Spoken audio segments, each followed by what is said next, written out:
Hello everyone, welcome to my channel maths with कुंडे।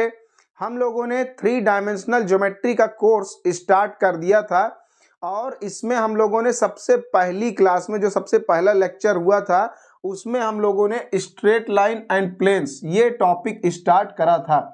तो इसमें हम लोगों ने कुछ बेसिक डेफिनेशंस पढ़े, क्योंकि स्ट्रेट लाइन और प्लेन्स को अच्छे से पढ़ने के लिए कुछ बेसिक्स पता होने चाहिए, जैसे डायरेक्शन एंगल्स क्या होता है, डायरेक्शन कोसाइंस और डायरेक्शन रेशियोज, और उन्हीं से रिलेटेड कुछ रिजल्ट्स हैं, थियरम्स हैं, और जो भी रिलेटेड उसका कॉन्सेप्ट है वो पूरा हम लोगों को पढ़ना बहुत जरूरी होता है। तो वो हम लोगों ने पढ़ लिया है और पिछली क्लास में यानी सबसे पहली क्लास में, अभी आज इसका ये 3rd लेक्चर ही है क्योंकि बिल्कुल ये नया नया स्टार्ट हुआ है। तो सबसे पहले लेक्चर में हम लोगों ने इसी का direction cosine ratio angles in सब का कॉन्सेप्ट पढ़ लिया और उस पर हम लोग क्वेश्चन अब प्रैक्टिस करना शुरू कर दिए हैं। तो क्वेश्चन 1 से लेकर 7 तक कंप्लीट हो चुका है पिछली वाली क्लास में, और आज की क्लास में हम क्वेश्चन 8 से लेकर 15 तक करेंगे, जैसे इस टॉपिक पर क्या हो जाए, पूरा एक्सरसाइज कंप्लीट हो जाए। उसके बाद हम लोग प्लेन्स का कॉन्सेप्ट पढ़ेंगे, थियोरेटिकल पार्ट पढ़ेंगे, फिर उस पर एक्सरसाइज करेंगे। उसी तरह स्ट्रेट लाइंस का भी पहले जो कॉन्सेप्चुअल थियोरेटिकल पार्ट होगा वो करेंगे, फिर एक्सरसाइज। फिर ये जब पूरी तरीके से स्ट्रेट लाइन प्लेन्स कंप्लीट हो जाएगा उसके बाद आपका स्फीयर, कोन, सिलेंडर ये सब धीरे धीरे आगे बढ़ेगा। तो अगर आपने स्टार्टिंग से इसको नहीं पढ़ा है तो इसके लिए हमने एक प्लेलिस्ट बनाया है 3D ज्योमेट्री के नाम से। इसी प्लेलिस्ट में बिल्कुल स्टार्टिंग से आप 3 डायमेंशनल ज्योमेट्री को पढ़ सकते हैं। एक्चुअल में जब स्फीयर, कोन, सिलेंडर वाला पार्ट आएगा तो उसको हम लोग 3 डायमेंशनल सॉलिड ज्योमेट्री कहते हैं। तो वो सब इसी प्लेलिस्ट में आपको देखने को मिलेगा। तो हम लोग यहाँ पर बिल्कुल देर नहीं करते हैं, और जैसा पिछली क्लास में क्वेश्चन 7 तक हो चुका है तो आज हम लोग क्वेश्चन 8 से आगे प्रैक्टिस करेंगे, इसको सॉल्व करके देखेंगे। तो इसी तरीके से है द डायरेक्शन कोसाइंस LMN, यहाँ पर ये DCS डायरेक्शन कोसाइंस को शॉर्ट में इस तरीके से लिखा जाता है। ये सबसे पहली वाली क्लास में हमने बता रखा है, आप वहां से स्टार्टिंग से पढ़ सकते हैं। तो the direction cosines LMN of 2 lines, 2 line है उनके डायरेक्शन कोसाइंस आपको LMN बताए गए हैं। अब यहां आप सोच रहे होंगे कि LMN ये तो केवल एक ही लाइन का डायरेक्शन रेशियो है, तो 2 लाइन्स क्यों लिखा है? क्योंकि जब आप 2 इक्वेशन को सॉल्व करेंगे तो यहां पर LMN की आपको 2 वैल्यूज यहां पर मिलेंगी, इसलिए वो LMN ऐसा बोला जा रहा है क्वेश्चन में कि LMN क्या है, 2 लाइन्स के डायरेक्शन कोसाइन है और उनके डायरेक्शन कोसाइंस में ये 2 रिलेशन बताए हैं, AL plus BM plus CN is equal to 0, FMN plus GNL plus HLM is equal to 0। तो डायरेक्शन कोसाइंस की हेल्प से ये 2 रिलेशन पहले से बना बनाया एकदम रेडीमेड दिया हुआ है, और कह रहा है कि इसकी हेल्प से then prove that the lines are perpendicular. तो कह रहा है इसकी हेल्प से आप प्रूव करिए कि अगर लाइंस परपेंडिकुलर होंगी तो ये कंडीशन होगी, और अगर लाइंस पैरेलल होंगी तो फिर ये कंडीशन होगी। तो ये आपको प्रूव करना है। इसी तरह क्वेश्चन नंबर हमारा 6 और 7 भी था, तो उसी का ये भाई है। तो हम लोग देखते हैं, सबसे पहले हम लोगों को कुछ इक्वेशंस यहाँ पर गिवन है, वो हम लोग इसको नोट डाउन कर लेते हैं। तो पहला यहाँ पर गिवन है AL plus BM plus CN is equal to 0, ये हमारा है इक्वेशन 1, और FMN प्लस GNL और उसके बाद HLM इज इक्वल टू 0, ये है। तो अभी क्या करना है, इसमें LMN की पॉसिबल वैल्यूज हमें निकालकर बतानी होंगी। तो इसके लिए किसी एक वेरिएबल को कम करना होगा। वैसे भी हमारे पास LMN 3 वेरिएबल है, इक्वेशन 2 ही है हमारे पास, तो किसी एक वेरिएबल का वैल्यू निकाल कर दूसरे वाले में पुट कर दें। जैसे एक वेरिएबल पहले थोड़ा सा कम हो तो सॉल्व करके कुछ वैल्यूज निकलें। तो from equation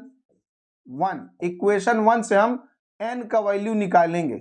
CN is equal to, CN को इधर रखेंगे, बाकी ये पूरा उधर चला जाएगा।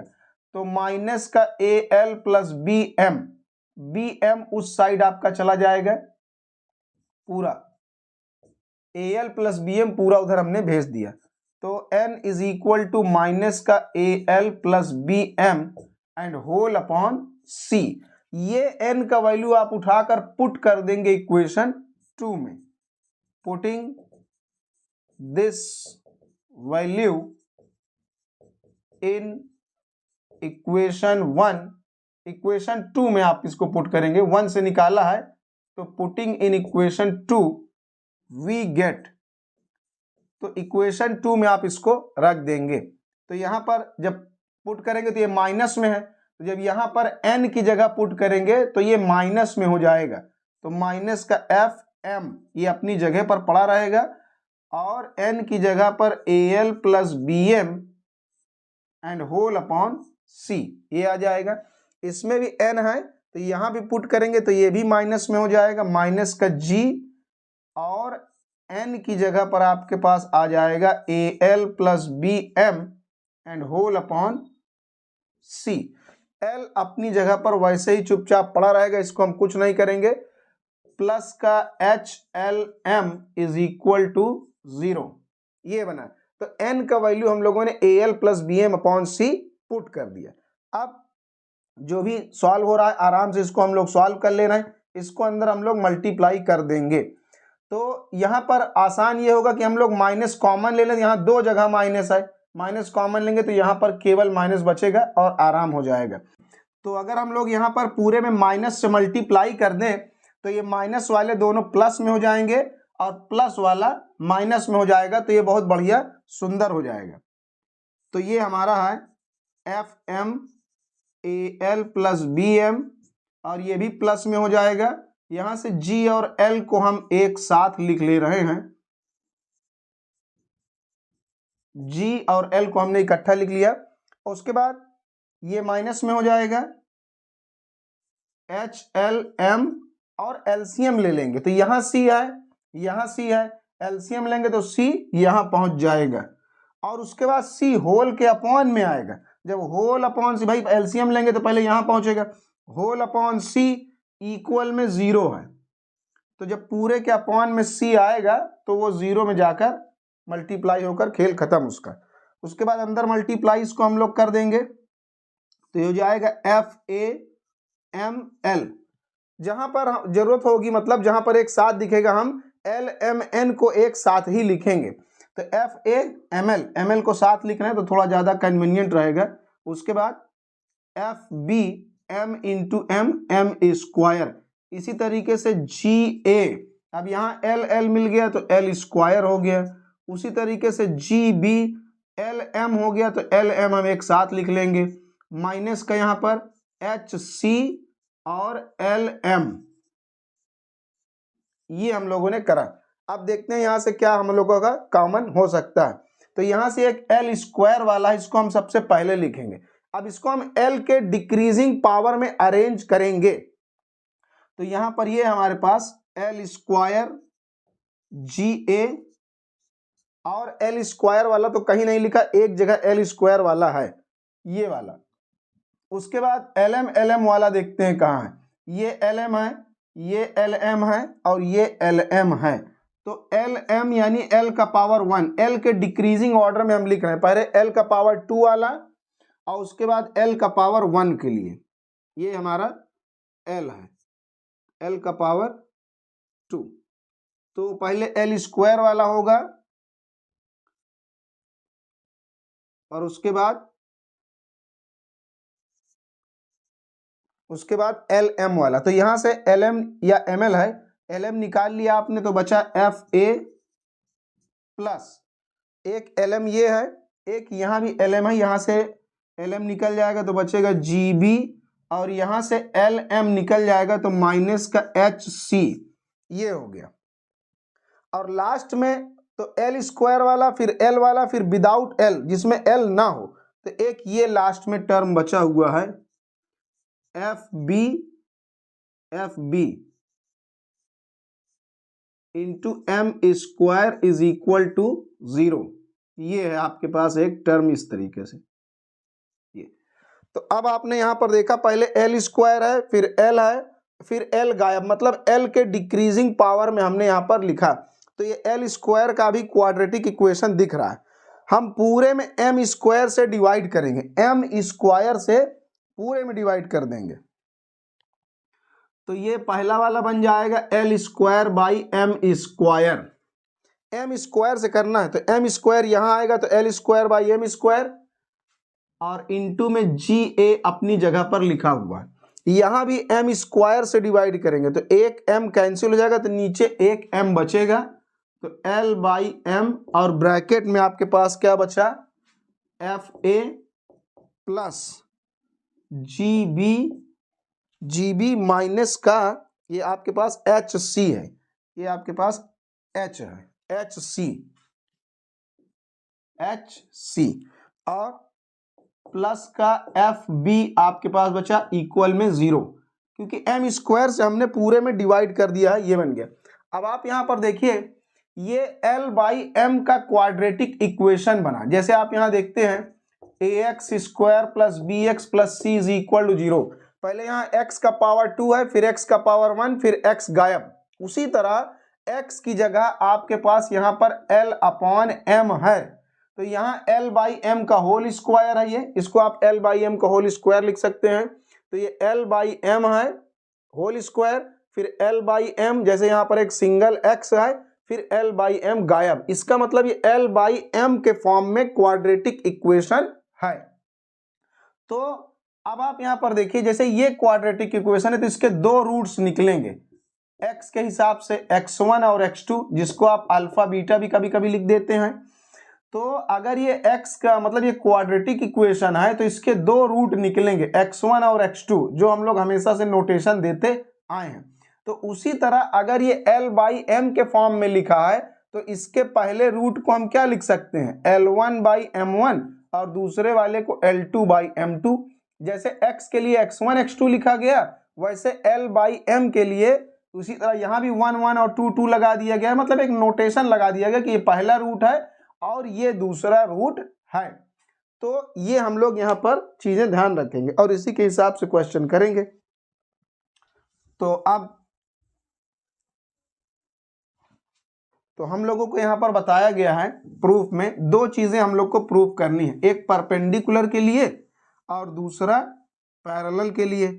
तो देखते हैं, ये क्वाड्रेटिक इक्वेशन तो बन गया, लेकिन करना क्या है, पहले यहां बताया है कि परपेंडिकुलर है और पैरेलल, तो यानी परपेंडिकुलर के लिए पहला वाला, अब पैरेलल बाद में लिखा है तो पैरेलल वाले के लिए ये है।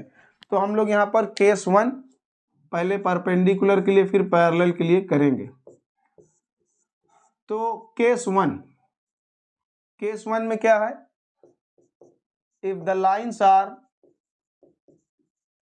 परपेंडिकुलर, जब लाइन्स परपेंडिकुलर होंगी तब के लिए, if the lines are perpendicular, तो जब लाइन परपेंडिकुलर होंगी उसके लिए हम लोग करेंगे। तो इसके लिए आप लेट कर लीजिए, लेट L1 अपॉन M1 and L2 upon M2 be the two roots of equation 3। यहां पर 1 2 बना है तो इसका नाम आप इक्वेशन 3 लिख दीजिए। तो हमने एज्यूम कर लिया कि इसके रूट्स L1 बाई M1 और L2 बाई M2 हैं। तो नाउ तो अब हम लोग प्रोडक्ट ऑफ रूट निकालेंगे, ये पहला रूट है इनटू दूसरा रूट।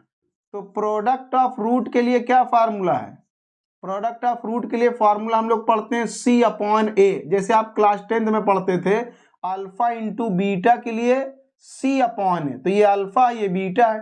तो प्रोडक्ट ऑफ रूट के लिए हम लोग पढ़ेंगे C बाई A। C की जगह कौन है, FB, और A की जगह कौन है, GA। ये हो गया। तो इसको हम लोग कैसे करेंगे, हम ये L1 L2 है तो L1 L2 और अपॉन में M1 M2, इसको हम लोग थोड़ा दूसरे तरीके से अरेंज कर सकते हैं क्योंकि प्रूफ में उसी तरीके से लिखा है, F अपॉन में A और G अपॉन में B। जब इसको आप सॉल्व करेंगे तो A नीचे आ जाएगा और B रेसिप्रोकल होकर ऊपर पहुंच जाएगा वापस से। तो इसको आप इस तरीके से लिख सकते हैं। तो अब आगे आप यहां देखिए, L1 L2 के अपॉन में क्रॉस मल्टीप्लाई से आप देख रहे हैं कि F अपॉन ए L1 अपॉन L2 के अपॉन में आ गया और M1 M2 उधर पहुंच गया, ऊपर पहुंच गया क्रॉस मल्टीप्लीकेशन से। तो L1 अपॉन L2 के अपॉन में आपको पता चल गया, M1 अपॉन M2 पता चल गया। तो इसी तरीके से N1 अपॉन N2 भी आप देखकर इस पैटर्न को लिखेंगे तो उसको बाई सिमेट्री आप बोलेंगे, क्योंकि सिमेट्री है, सब जगह उसी पैटर्न में चल रहा है। तो आप सिमेट्री के अकॉर्डिंग आप अपने हिसाब से लिखेंगे। जैसे एफ जी, तो उसके बाद क्या आएगा, एच, एच आएगा, और यहाँ ए बी तो क्या आएगा, सी आएगा। तो ये सिमेट्री के हिसाब से आपको एन का लिख देना है। तो यहां पर आगे हम लोगों को पता है, if the lines are perpendicular, अगर लाइन्स परपेंडिकुलर होंगी देन, तो जब लाइन परपेंडिकुलर होती है तो इसके लिए हम लोगों ने कंडीशन पढ़ रखा है, L1 L2 M1 M2 और N1 N2 बराबर में क्या होता है, 0। इसको सबसे पहली वाली क्लास में हम लोगों ने पढ़ रखा है पहले से। अब आप इसको पहले से भी जानते हैं कि अगर दो वेक्टर क्या हैं, अगर परपेंडिकुलर तो उनका डॉट प्रोडक्ट 0 होता है। तो L1 अपॉन L2 के करस्पॉन्डिंग क्या आपको वैल्यू मिला है यहाँ पर, F अपॉन A, और M1 अपॉन M2 के करस्पॉन्डिंग G अपॉन B, और N1 अपॉन N2 के करस्पॉन्डिंग H अपॉन C इज इक्वल टू 0। तो ये आ गया आपका रिक्वायर्ड रिजल्ट। तो इस तरीके से आपने ये कर लिया। तो क्वेश्चन नंबर 8 का पहला पार्ट ये आपने कंप्लीट कर लिया है। ये इसी तरीके से हम लोग दूसरा वाला पार्ट करेंगे। यहां पर ये 2 लिखा हुआ है, ये। तो अब हम लोग पैरेलल वाला कंडीशन भी निकाल कर देखेंगे कि इसके लिए पैरेलल वाली कंडीशन क्या है। केस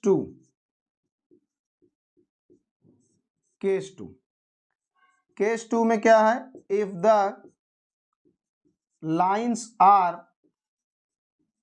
पैरेलल, अगर लाइंस क्या हैं, पैरेलल हैं, तब के लिए। तो पैरेलल वाले के लिए ये कंडीशन प्रूव करना है।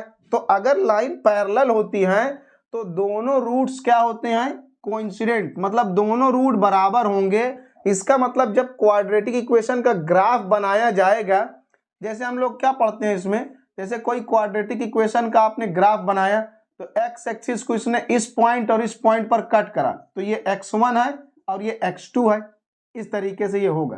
तो अलग अलग वैल्यू दे रहा है, लेकिन अगर हमारा ग्राफ इस तरीके से जाए, ऐसे एक पॉइंट पर टच करे, तो उस केस में x1 और x2 दोनों इसी पॉइंट पर होते हैं, तब x1 और x2 आपस में क्या होते हैं, इक्वल होते हैं। तो यहां पर जो पैरेलल का कंडीशन है उसमें दोनों रूट्स बराबर होने चाहिए, मतलब इस तरीके से दोनों रूट्स कोइंसाइड होने चाहिए। तो कोइंसाइड होने के लिए लाइन जो है, ये दोनों रूट्स बराबर होंगे तो क्या होगा, बी स्क्वायर माइनस 4ac के इक्वल में क्या होगा, 0 होगा। बी स्क्वायर माइनस 4ac के बराबर में 0। तो बी की जगह आपके पास यहां क्या है, पूरा ये है fa plus gb minus hc का होल स्क्वायर माइनस का 4a। a की जगह आपके पास क्या है, ga है, और c की जगह fb है, इक्वल में 0। तो ये आपने इस तरह करा, तो वैल्यूज को इसमें पुट कर दिया गया। तो अब ये हमारे पास क्या बन गया, fa plus gb minus hc का होल स्क्वायर, ये हमारा उस साइड चला जाएगा तो बन जाएगा 4gafb, उस साइड चला गया। अब स्क्वायर को हम अगर उधर भेज दें तो ये क्या बन जाएगा, अंडर रूट में हो जाएगा।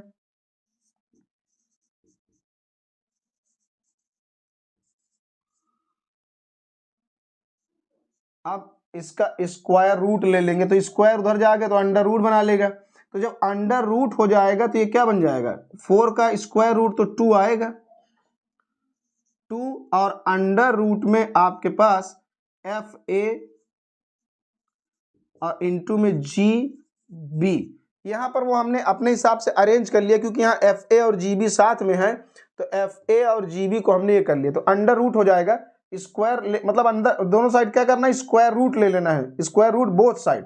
तो यहाँ स्क्वायर रूट लेंगे तो स्क्वायर हट जाएगा और यहाँ स्क्वायर रूट आप लेंगे तो ये आएगा। तो ये प्लस और माइनस में आप लिखेंगे क्योंकि आप स्क्वायर रूट ले रहे हैं। फिर इसको आप इधर शिफ्ट करिए और एच सी माइनस में है तो इसको उधर ले जाएंगे, तो ये हो जाएगा F A plus G B, ये इधर आ जाएगा। तो दोनों साइन यहाँ पर लगेंगे प्लस माइनस क्योंकि ये स्क्वायर रूट निकाला गया था। और यहाँ 2 टाइम्स अंडर रूट में एफ ए इंटू में G B is equal to आपके पास क्या लिखा है, एच सी। तो इसको हमने इधर कर लिया और एच सी जो है उस साइड चला गया।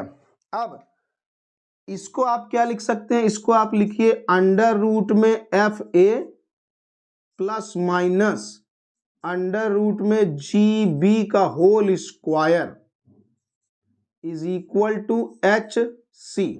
तो ये होल स्क्वायर आपने लिखा। जब इसका आप स्क्वायर करेंगे तो ए स्क्वायर रूट कट जाएगा, बी स्क्वायर रूट गायब हो जाएगा और उसके बाद 2ab, तो 2ab करेंगे तो ये आ जाएगा, प्लस में लेंगे तो प्लस में, माइनस में लेंगे तो माइनस में।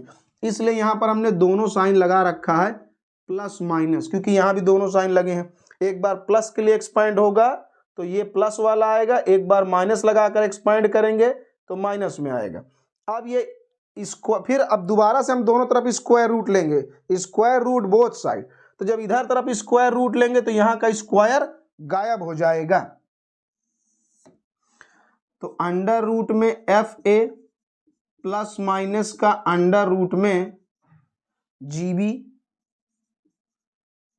और स्क्वायर रूट हम दोनों साइड ले रहे हैं तो इधर का स्क्वायर गायब, इधर जब स्क्वायर रूट आप लेंगे तो प्लस माइनस में अंडर रूट एच सी हो जाएगा, एच सी। तो अब इसको हम लोग इस साइड शिफ्ट कर लेंगे और इसको आप ए पहले लिख दीजिए, एफ बाद में, जैसा प्रूफ में लिखा है उसी तरह लिख दें। तो ये है, और यहाँ पर जी बी लिखा है तो इसको हम लोग बी जी लिख देंगे। और ये इस साइड आएगा तो प्लस माइनस में हो जाएगा और माइनस प्लस में, तो इसको एक्चुअल में हमें माइनस प्लस लिखना चाहिए, लेकिन कोई बात नहीं, हम लोग प्लस माइनस से लिखेंगे तो और सुंदर लगेगा। क्योंकि जब आप इसकी सारी पॉसिबल वैल्यूज निकालेंगे तो आप कंसिडर करेंगे ही कि जब प्लस प्लस लिया जाए तब, और जब माइनस माइनस लिया जाए तब क्या होगा, तो उस समय तो आप पॉसिबल वैल्यूज सारी लेंगे ही, तो इससे कोई दिक्कत नहीं है। तो ये आपका क्वेश्चन नंबर 8 का दोनों पार्ट हम लोगों ने कर लिया है और क्वेश्चन 8 आपका पूरा कंप्लीट हो गया है। तो ये क्वेश्चन 8 आपका कंप्लीट हो गया। तो अब हम लोगों का क्वेश्चन नंबर 9 है। इसमें बताया है show that the line joining the points this and this. यहाँ पर 2 पॉइंट्स आपको गिवन है। एक पॉइंट यहाँ पर ये बताया है, ये 1 2 3 है, और दूसरा पॉइंट आपको बताया है इसी तरीके से 4 5 और 7। कह रहा है इन दोनों पॉइंट्स को ज्वाइन करने वाली जो लाइन है वो क्या है, is parallel to the line joining the point this and this. तो इसी तरीके से 2 पॉइंट आपको यहां पर और दिए हैं, 2 पॉइंट और बताया है। कौन कौन सा, -4 3 एंड माइनस का 6 ये पॉइंट, और एक दिया है 2 9 2 ये पॉइंट। तो कह रहा है इन दोनों पॉइंट्स को ज्वाइन करने वाली लाइन और इन दोनों पॉइंट्स को ज्वाइन करने वाली लाइन एक दूसरे के पैरेलल हैं, ऐसा प्रूव करना है। क्या है, पैरेलल है, तो इसको प्रूव करना है। तो इसका हम कुछ नाम लिख देंगे, जैसे ए बी और ये सी और ये डी। तो हम लोग यहाँ पर क्या करेंगे, हियर तो हम लोग इसका निकालेंगे direction ratios of line A B. तो पहले हम लाइन ए बी का डायरेक्शन रेशियो निकालेंगे। डायरेक्शन रेशियो को हम लोग शॉर्ट में DRS लिखते हैं। तो डायरेक्शन रेशियो कैसे निकलता है, जब 2 पॉइंट गिवन हो और लाइन का रेशियो निकालना हो तो माइनस कर देते हैं। तो कैसे निकलेगा, 4 - 3 मतलब 4 - 1 तो 3 आ जाएगा, और 5 - 2 तो 3 आ जाएगा, फिर 7 - 3 तो 4 आ जाएगा। एंड और डायरेक्शन रेशियो निकालेंगे हम लाइन CD का। तो उसी तरह लाइन CD का आप निकालेंगे तो ये माइनस हो जाएगा, 2 - 4 तो 2 - -4 तो क्या आएगा 6, फिर 9 - 3 तो 6 आएगा, फिर 2 माइनस का 6 तो प्लस का 8 आएगा। तो ये हो गया। तो इसका नाम आप कुछ लिख दीजिए, इसका नाम आप लिख दीजिए जैसे L1 M1 N1, और इसका नाम हम लोग लिख दे रहे हैं L2 M2 N2। तो हम लोगों ने सबसे पहली वाली क्लास में ये पढ़ा था कि अगर दो लाइंस पैरेलल हैं तो उनके जो डायरेक्शन रेशियो हैं, या अगर कोसाइन दिया है तो उनका जो L1/L2 होगा, M1/M2 होगा और N1/N2 होगा, वो इक्वल होगा। तो हम लोग चेक कर ले रहे हैं पैरेलल लाइन के लिए। तो नाउ L1/L2 आप करिए, तो L1 की जगह क्या है 3 और यहाँ पर 6, तो 3/6 यानी 1/2, और M1/M2 आप करिए तो क्या आ जाएगा 3/6 यानी 1/2, और N1/N2 करेंगे तो 4/8, तो यहां से भी 1/2। तो दैट इज यहां पर हमको मिला कि L1/L2 इक्वल है M1/M2 के, इक्वल है N1/N2 के। ये सारी वैल्यूज क्या है, हाफ के इक्वल है। तो यही तो कंडीशन थी, कंडीशन फॉर पैरेललिज्म। तो पैरेललिज्म की कंडीशन हम लोगों ने जो पढ़ा था वो सेटिस्फाई हो गई है, तो इसलिए लाइंस क्या हैं, पैरेलल हैं। So that the given lines are parallel. तो जो गिवन लाइंस है वो पैरेलल है, ये प्रूव हो गया। उसके बाद क्वेश्चन नंबर 10 है। क्वेश्चन 10 में कह रहा है using the idea of direction cosines. Direction cosine का आइडिया यूज करना है और प्रूव करना है कि जो चारों पॉइंट है आर कोलिनियर, मतलब चारों एक ही लाइन पर लाई कर रहे हैं, ये हमें प्रूव करके दिखाना है। तो जैसे आप एक लाइन ड्रॉ कर लीजिए, ये आपके पास एक लाइन है और इसके ऊपर 4 पॉइंट आपको बताए गए हैं, 2 3 4, चारों का हम नाम भी लिख दे रहे हैं। कौन कौन सा, 3 2 4, ये मतलब कोऑर्डिनेट्स लिख दिए। और उसके बाद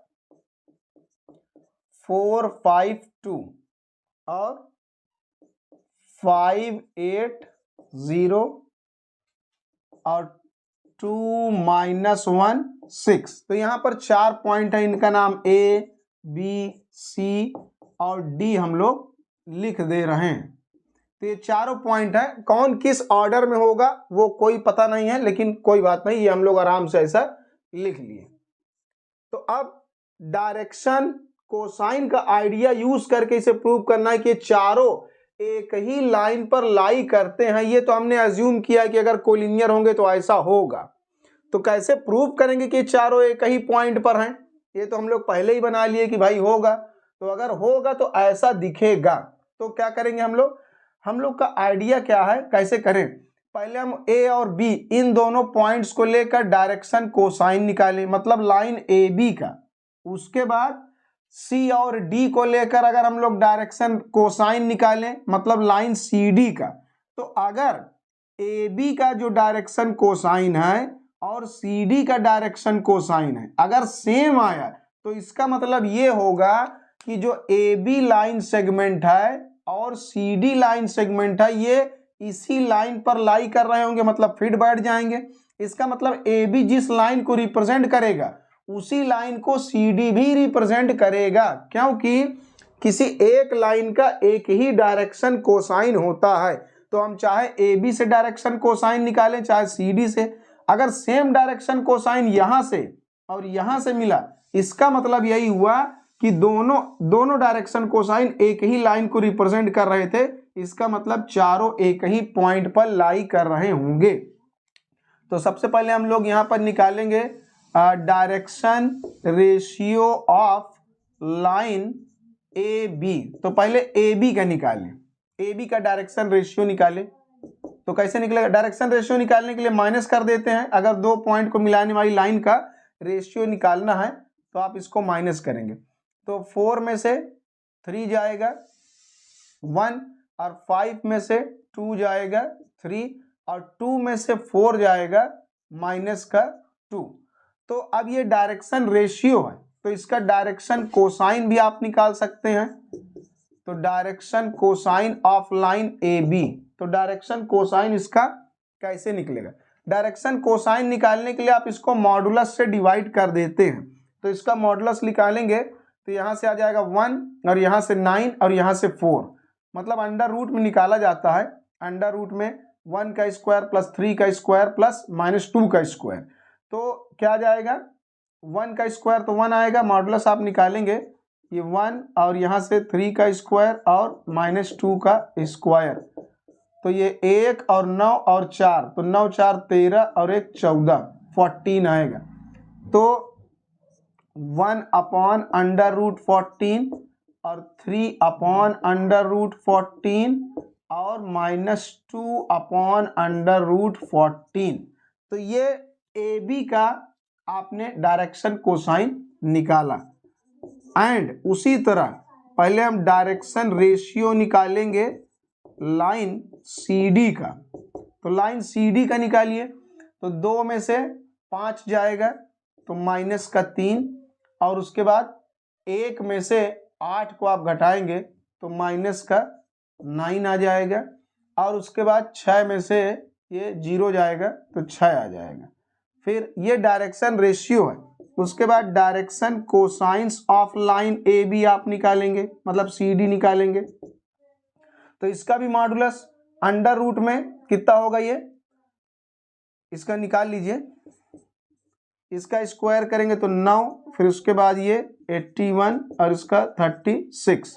तो जोड़ दिया जाए इसको तो हो जाएगा 90 प्लस 36, तो 9 3 12 126। तो 126 को आप कैसे लिख सकते हैं? इसको जो है फैक्टराइज करके लिखा जा सकता है। तो इसको आप लिखेंगे 4 इंटू इसको आप लिख सकते हैं 14 के टेबल में ये आएगा 14 9 जा 126 होगा। तो अब यहां से 9 आप बाहर कर लेंगे तो 3/√14 बन जाएगा, 3/√14। तो कुल मिलाकर ये मॉडुलस आएगा। तो इसी को सबको डिवाइड कर देंगे, जो मॉडुलस आएगा उसी से पूरे में डिवाइड करना है। तो ये रेशियो से क्या बन जाएगा? कोसाइन बन जाएगा। तो 3/√14, और यहाँ -9 के अपॉन में 3/√14, और यहाँ 6 के अपॉन में 3/√14। तो अब आप इसको थोड़ा सा सिंप्लीफाई कर लेंगे।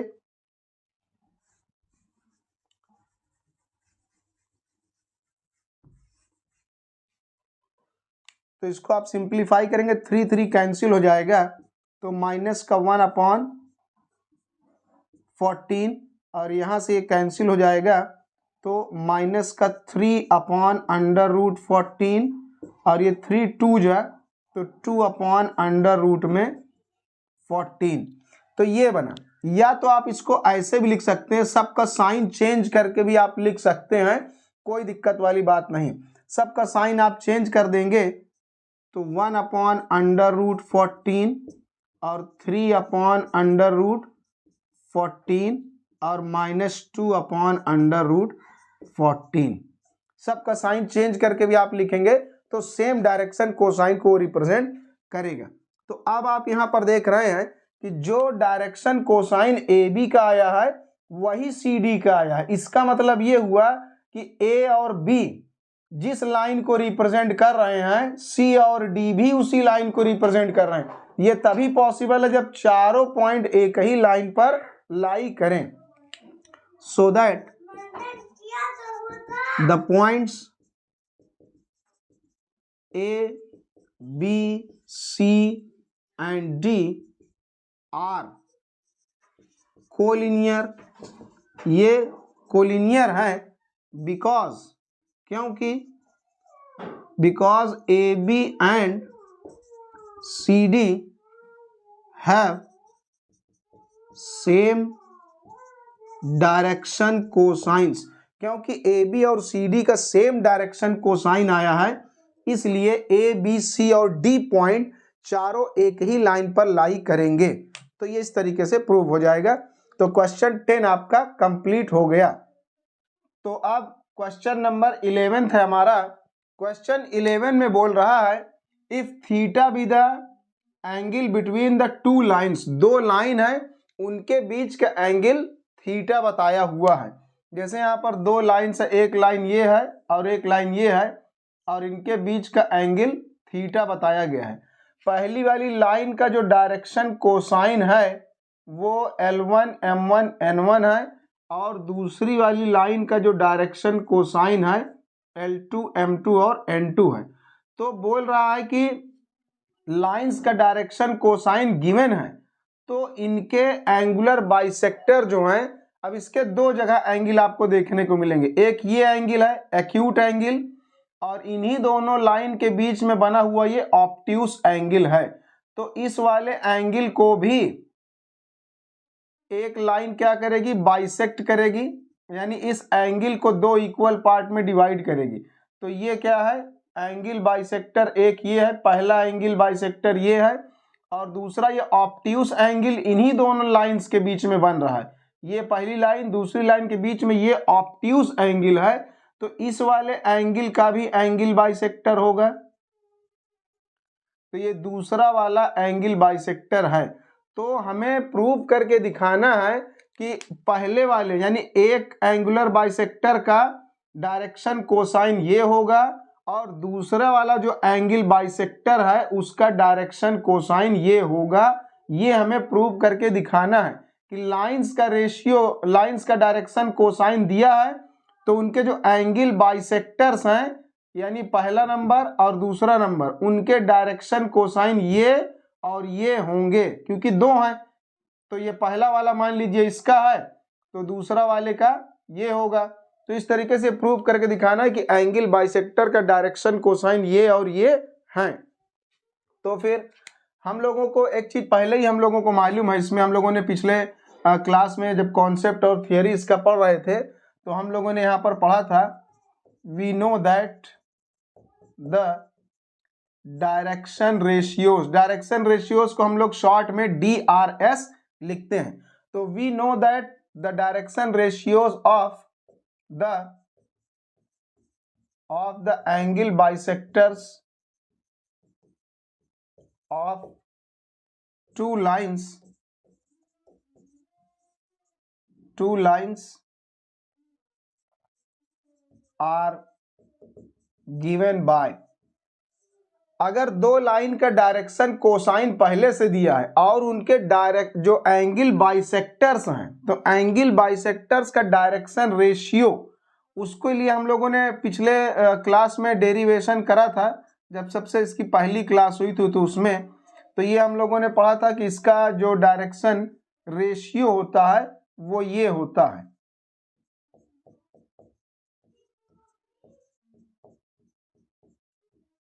ये तो L1 M1 N1 पहली लाइन का कोसाइन है, L2 M2 N2 दूसरी वाली लाइन का डायरेक्शन कोसाइन गिवन है।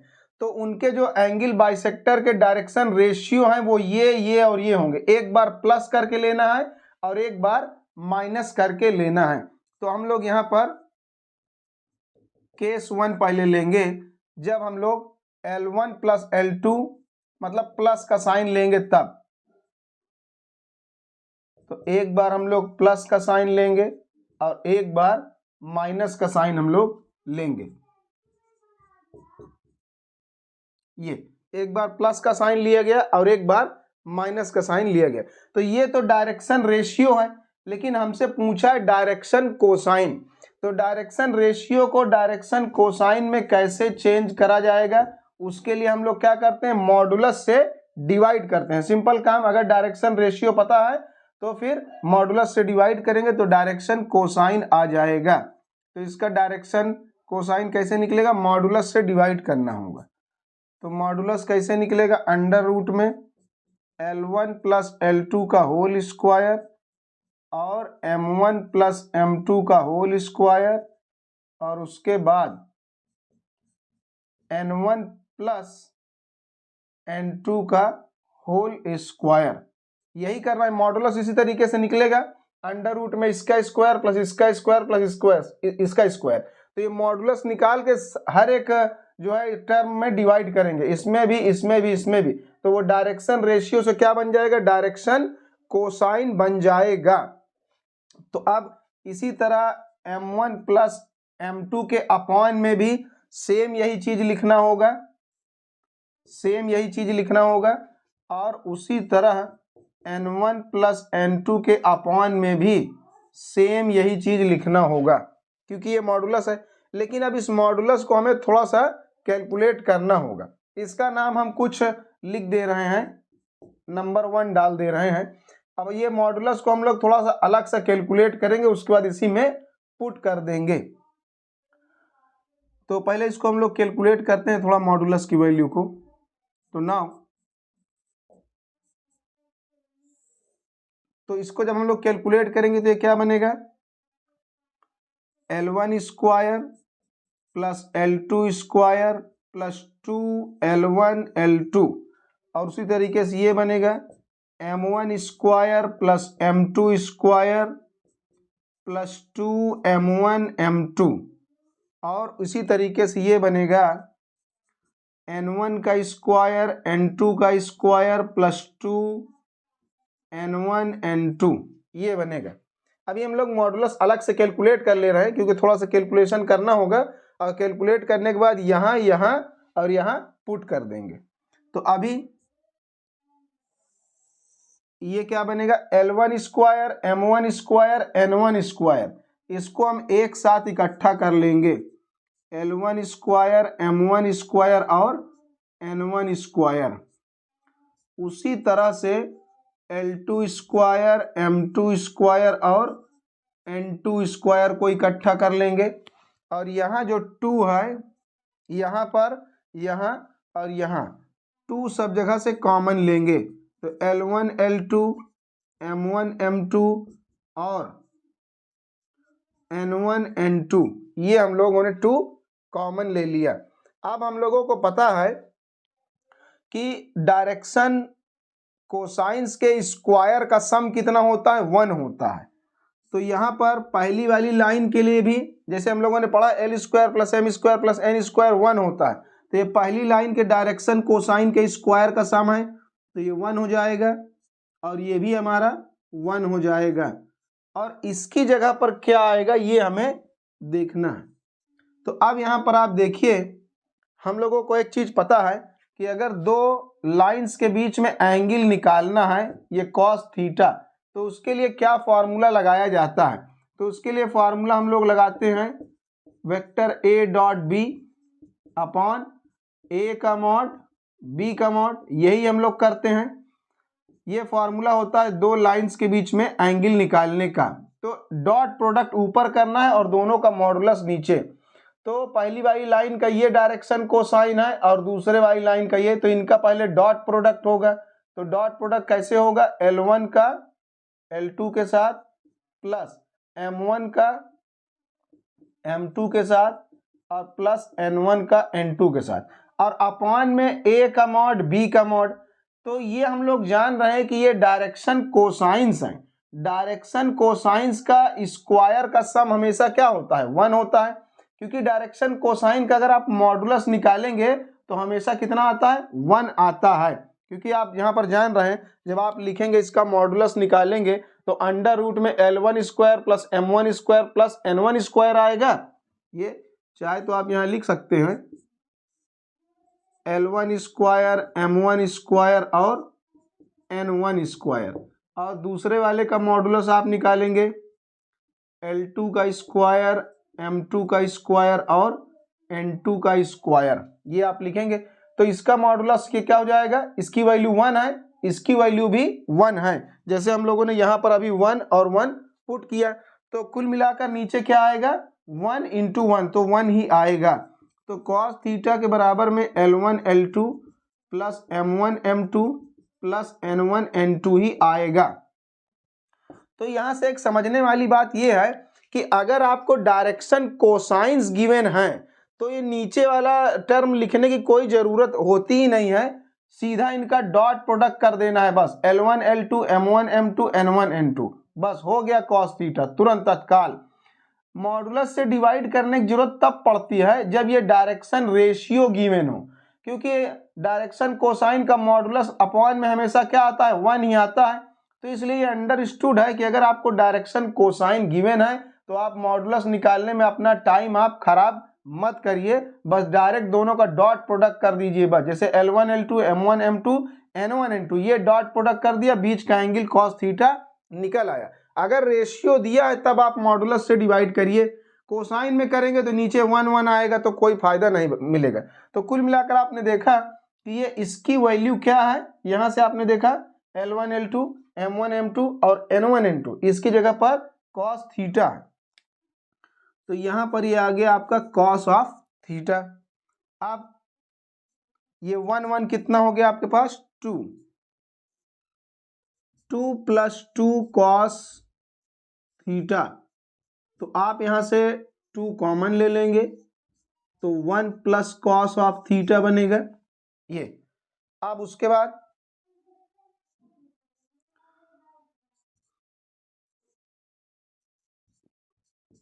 cos थीटा की जगह पर आप लिख सकते हैं 2 cos square theta by 2 minus 1, तो माइनस 1 प्लस 1 कैंसिल हो जाएगा, तो अंडर रूट में आपके पास क्या बचेगा 2 2 जा 4, 4 cos स्क्वायर थीटा बाई 2, और इसका जब अंडर रूट आप निकालेंगे तो हो जाएगा 2, 4 का अंडर रूट और यहां से रूट हट जाएगा तो ये बन जाएगा cos थीटा बाई 2, ये आपका आएगा मॉडुलस।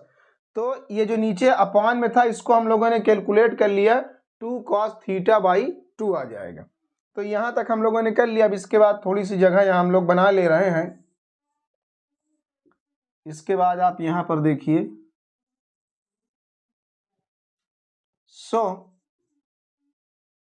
इसको अब इक्वेशन तो ये नहीं बना है तो लेकिन नाम दे दिया गया है। 1 बिकम्स, तो ये जो 1 नंबर हमने डाला था अब ये क्या बन जाएगा, यहां पर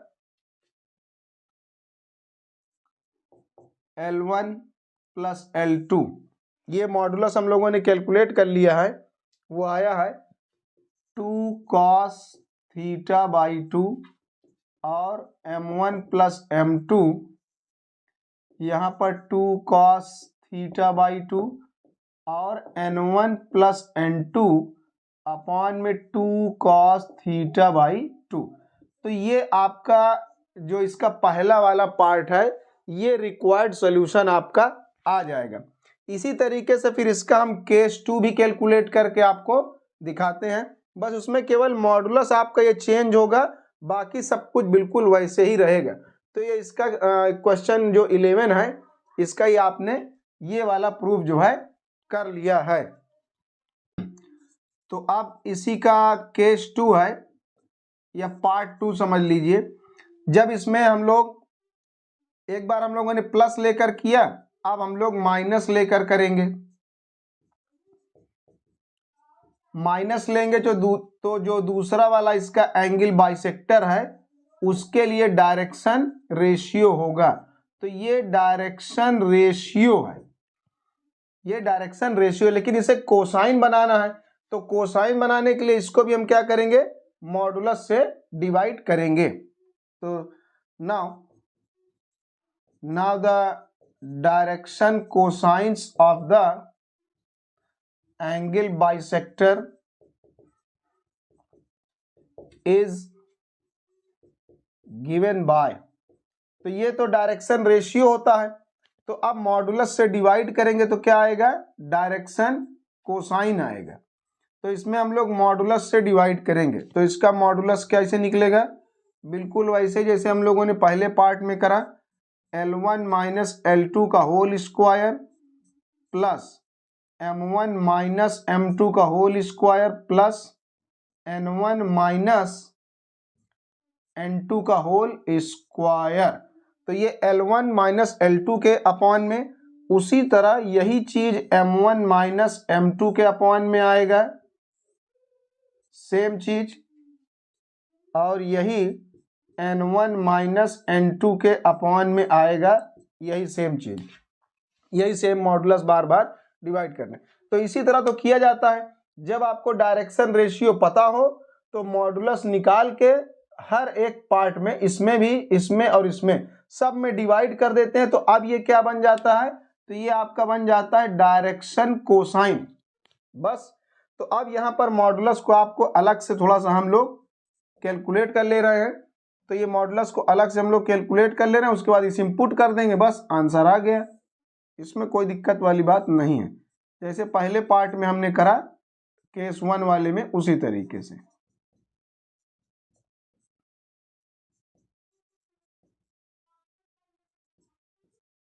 ये उसी तरह इसको भी हम लोग फार्मूले पर एक्सपांड करेंगे, ए स्क्वायर प्लस बी स्क्वायर, और यहां पर हो जाएगा माइनस 2ab, तो माइनस का 2L1 L2, और यहां पर M1 square plus M2 square minus का 2M1 M2, और यहाँ N1 square plus N2 square minus का 2N1 N2।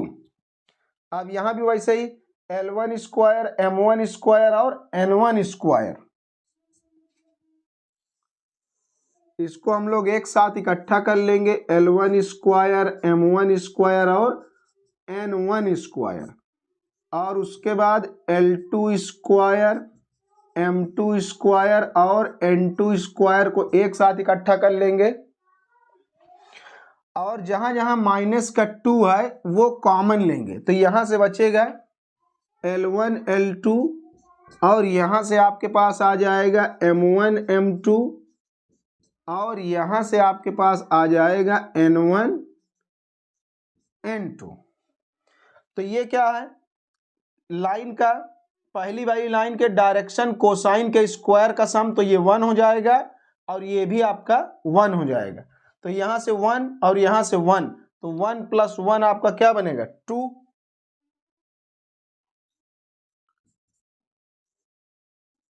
2 प्लस, यहां पे माइनस लगा हुआ है,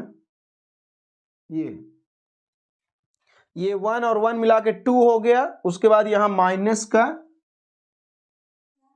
2, और यहां पर हम लोगों ने अभी देखा ही है L1 L2 plus M1 M2 plus N1 N2 की जगह पर cos थीटा यहां पर पुट कर दिया जाएगा। तो अब इसको हम लोग कैलकुलेट कर ले रहे हैं यहां पर, तो अब इसमें से आप 2 कॉमन लेंगे, तो 1 माइनस कॉस ऑफ थीटा बनेगा, और उसके बाद 2 और यहां पर 1 माइनस कॉस थीटा की जगह आप लिख सकते हैं 1 minus 2 sine square theta by 2, ये फार्मूला आप लगाएंगे, ये तो कॉस थीटा की जगह हमने लिखा 1 minus 2 sine square theta by 2। Cos theta का ये भी फार्मूला होता है, जैसे आपने हो सकता है 2 थीटा के फॉर्म में पढ़ा हो, तो कॉस 2 थीटा की जगह 1 माइनस 2 साइन स्क्वायर थीटा होता है। तो यहां जितना एंगल होता है उसका हाफ एंगल यहां पर आ जाता है। तो अब इसके बाद ये 2 अपनी जगह पर लिखा हुआ है, इसका ब्रैकेट ओपन करेंगे तो 1, ब्रैकेट खुलेगा तो माइनस का 1 और माइनस माइनस प्लस का 2 साइन स्क्वायर थीटा बाई 2, ये आ जाएगा थीटा बाई 2। ये और ये कैंसिल हो गया तो यहां हो जाएगा 2 2 जा 4, अंडर रूट में 4 साइन स्क्वायर थीटा बाई 2। तो जब ये रूट से बाहर आपका आ जाएगा तो ये बन जाएगा 2 साइन थीटा बाई 2। तो ये जब रूट से बाहर निकला तो आपका क्या बना, 2 साइन थीटा बाई 2। ये आ गया इसका मॉडुलस। तो बस इसी मॉडुलस को उठाकर आपको यहां यहां और यहां पुट कर देना है। तो इसके बाद आप यहां पर देखिए, ये हो गया। इसके बाद हम लोग यहां पर कर रहे हैं so that the required direction cosines are. तो रिक्वायर्ड डायरेक्शन कोसाइंस क्या हो जाएंगे, यहां पर आपके पास क्या लिखा है, L1 माइनस L2, और ये मॉडुलस आपने कैलकुलेट करा है L1 माइनस L2 अपॉन में जो मॉडुलस कैलकुलेट किए वो क्या आया, 2 साइन थीटा बाई 2। तो 2 साइन थीटा बाई 2 और यही M1 माइनस M2 के अपॉन में 2 साइन थीटा बाई 2 और N1 माइनस N2 के अपॉन में 2 साइन थीटा बाई 2। तो इस तरीके से ये आपका इसका जो पार्ट 2 है, दूसरा वाला जो प्रूफ है, वो भी आपको देखने को इस तरह मिल जाएगा। तो ये बहुत आसान सा प्रूफ है। कुल मिलाकर इसमें आपको मॉडुलस कैलकुलेट करना है बस, और कुछ इसमें करना नहीं है, बस ये हो गया। तो इस तरीके से आपने क्वेश्चन नंबर 11 का दोनों पार्ट कंप्लीट कर लिया। तो अब क्वेश्चन नंबर 12 है हमारा। क्वेश्चन 12 में क्या कह रहा है कि एक वेरिएबल लाइन है इन 2 एडजेसेंट पोजीशंस। तो जैसे एक लाइन हमारे पास यहाँ पर गिवन है और उसके 2 एडजेसेंट पोजीशंस हैं। पहले लाइन यहाँ थी तो इसका डायरेक्शन कोसाइन आपको बताया है L, M और N है इस पोजीशन पर, and L plus delta L और M प्लस डेल्टा M और N प्लस डेल्टा N हो जाता है। कब हो जाता है कि जब ये स्मॉल एंगल डेल्टा थीटा के बराबर ये एंगल से लाइन अपना पोजीशन चेंज कर लेती है। तो जैसे लाइन ने मान लीजिए रोटेशन ले लिया कितने एंगल पर, डेल्टा थीटा एंगल पर, ये क्वेश्चन में बताया है। तो डेल्टा थीटा बहुत स्मॉल एंगल पर इसने रोटेशन ले लिया तो ये नए पोजीशन पर आ गई, तो इसका डायरेक्शन कोसाइन भी चेंज हो गया। कितना हो गया, ये हो गया L प्लस डेल्टा L और M प्लस डेल्टा M और N प्लस डेल्टा N, ये इसका डायरेक्शन कोसाइन नया वाला हो गया। तो अभी प्रूफ करके दिखाना है कि पहले ये था, फिर डेल्टा थीटा एंगल पर इसने रोटेट किया, नया पोजीशन लिया, तो फिर डायरेक्शन कोसाइन इसका ये बन गया। तो हमें रिलेशन बनाकर प्रूफ करके दिखाना कि डेल्टा थीटा यानी ये जो एंगल बना है और डेल्टा L, डेल्टा M और डेल्टा N में ये रिलेशन होगा। तो सबसे पहले यहाँ बिल्कुल क्लियर है कि भाई 2 लाइंस यहाँ हैं, एक ये है और एक ये है। इन दोनों के बीच में हम लोग सबसे पहले एंगल निकालते हैं। तो द एंगल बिटवीन को हम शॉर्ट में ऐसे लिख दे रहे हैं B/W, ये अंडरस्टूड है, आप लोग जानते भी होंगे। The angle between the lines eight 2 adjacent positions is given by. तो एंगल निकालेंगे हम लोग between the lines eight 2 adjacent positions. तो 2 एडजेसेंट पोजीशन, पहले यहां पर पोजीशन लिया इसने, फिर यहां पर, तो इन दोनों लाइंस के बीच में हम लोग एंगल निकालेंगे। तो एंगल निकालने के लिए हम लोगों ने अभी फॉर्मूला, अभी इसके पहले वाले में भी हम लोगों ने पढ़ा क्वेश्चन नंबर 11 में भी, जब 2 लाइंस के बीच में आपको एंगल निकालना है तो आप लगाएंगे formula A dot B upon A का मॉड और बी का मॉड। लेकिन इसमें हम लोगों ने क्या पढ़ा कि जब अगर डायरेक्शन कोसाइन गिवन है तो ऊपर तो डॉट प्रोडक्ट करना है, अगर डायरेक्शन कोसाइन गिवन है तो केवल डॉट प्रोडक्ट कर देना चाहिए, मतलब न्यूमरेटर वाला लिख देना है बस, क्योंकि डिनोमिनेटर में इनका दोनों का मॉडुलस लिखा जाता है। तो मॉडुलस इसका क्या आएगा, 1 आएगा, इसका मॉडुलस भी 1, क्योंकि ये डायरेक्शन कोसाइन है इसलिए इसका मॉडुलस हमेशा 1 आएगा, इसका भी मॉडुलस हमेशा 1 आएगा। तो नीचे डिनोमिनेटर लिखने से कोई फायदा है नहीं, नीचे 1 ही आएगा। तो सीधा ऐसे केस में डॉट प्रोडक्ट कर देना चाहिए, बस उनके बीच का एंगल आ जाएगा। भाई यहाँ जब आप 1 लिखेंगे, यहाँ भी 1 यहाँ भी 1, तो कुल मिलाकर क्या आया ए डॉट बी। तो अगर डायरेक्शन कोसाइन दिया है तो केवल डॉट प्रोडक्ट कर देने से ही कॉस थीटा आ जाता है। रेशियो दिया है तो मॉडुलस से भी डिवाइड करना पड़ेगा। तो यहाँ पर उसी हिसाब से हम लोग यहाँ निकालेंगे कॉस ऑफ डेल्टा थीटा। तो यहाँ पर जो एंगल है वो डेल्टा थीटा के बराबर है, तो हम लोग केवल डॉट प्रोडक्ट करेंगे क्योंकि डायरेक्शन कोसाइन है। तो एल डॉट प्रोडक्ट करेंगे तो एल वाला एल से, एम वाला एम से और एन वाला एन से होगा। तो L into L plus delta L और plus M into M plus delta M और plus N into L plus N plus delta N होगा। ये डॉट प्रोडक्ट कर दिया हम लोगों ने। फिर यहाँ पर ये अंदर मल्टीप्लाई होगा, L into L L square plus L delta L, फिर ये इसी तरह मल्टीप्लाई होगा M square M delta M और ये N square N delta N. फिर ये कॉस ऑफ डेल्टा थीटा है, L square plus M square plus N square को आप एक जगह लिख लेंगे, L square M square N square, बाकी का बचा क्या L delta L M delta M और एन डेल्टा एन बचा। तो L square plus M square plus N square की जगह आप क्या लिखेंगे 1 लिखेंगे, यहाँ 1 हो जाएगा।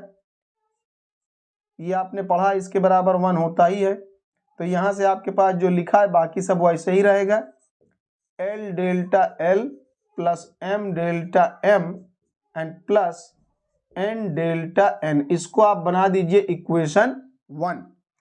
एंड और एक चीज हम लोगों को और पता है भाई, कोई भी लाइन है अगर उसका डायरेक्शन कोसाइन है तो उसके स्क्वायर का सम हमेशा 1 होगा।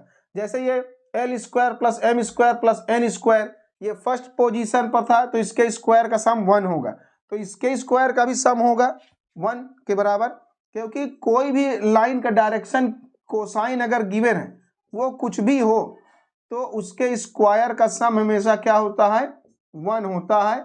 इसके लिए हम लोगों ने सबसे पहले वाले लेक्चर में थियरम प्रूफ किया था। वो थियरम यही बताता है कि कोई भी लाइन अगर है तो उसके डायरेक्शन कोसाइंस के स्क्वायर का सम हमेशा 1 होता है।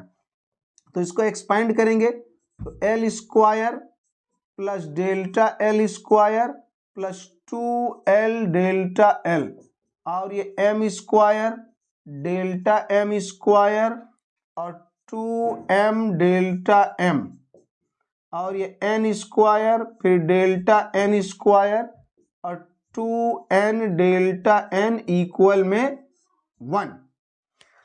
तो अब फिर वही चीज यहां पर l square plus m square plus n square,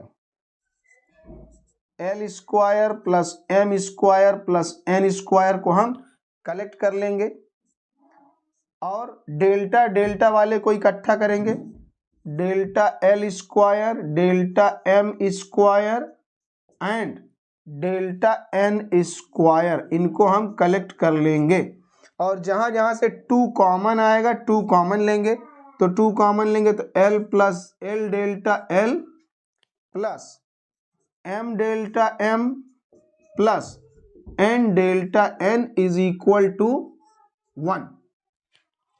तो अभी आपने यहां पर देखा कि L square plus M square plus N square का वैल्यू क्या होगा, इसके बराबर होगा 1। तो ये 1 है, ये 1 है, तो इस 1 से ये वाला 1 कैंसिल हो जाएगा। तो अभी यहाँ से क्या बचा, ये 1 आएगा तो उधर जाके माइनस हो गया, तो 1 - 1 0, या दोनों साइड से 1 कैंसिल कर दिया हमने, तो ये बन गया। तो इस तरीके से हम लोग यहाँ से वैल्यू को निकाल सकते हैं। देखिए इसकी वैल्यू हम लोग को यहाँ दिख रही है, ये चीज और ये जो अभी हम लोगों ने सॉल्व किया इसमें ये मैच कर रहा है, तो इसको हम सब्स्टिट्यूशन कर देंगे। तो ये बन जाएगा डेल्टा एल का स्क्वायर डेल्टा एम का स्क्वायर प्लस डेल्टा एन का स्क्वायर प्लस 2 टाइम्स, ये अपनी जगह पे लिखा है। इतने पूरे की वैल्यू इक्वेशन 1 से निकालेंगे, ये और ये मैच कर रहा है, तो इतने की वैल्यू क्या आ जाएगी, कॉस डेल्टा थीटा 1 को हम इधर भेज देंगे, तो कॉस डेल्टा थीटा -1, इतने पूरे की वैल्यू आएगी। तो यहां हम पुट करेंगे कॉस ऑफ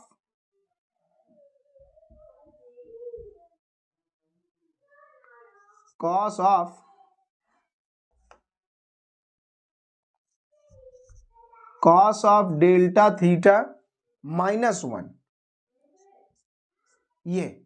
ये हमने पुट कर दिया। इतने पूरे की जगह पर यहां से वैल्यू निकाला कॉस डेल्टा थीटा -1, यहां पुट कर दिया, तो ये कहां से आया, अब बराबर में यहां तो कुछ नहीं बचा, तो इक्वल में क्या रहेगा 0।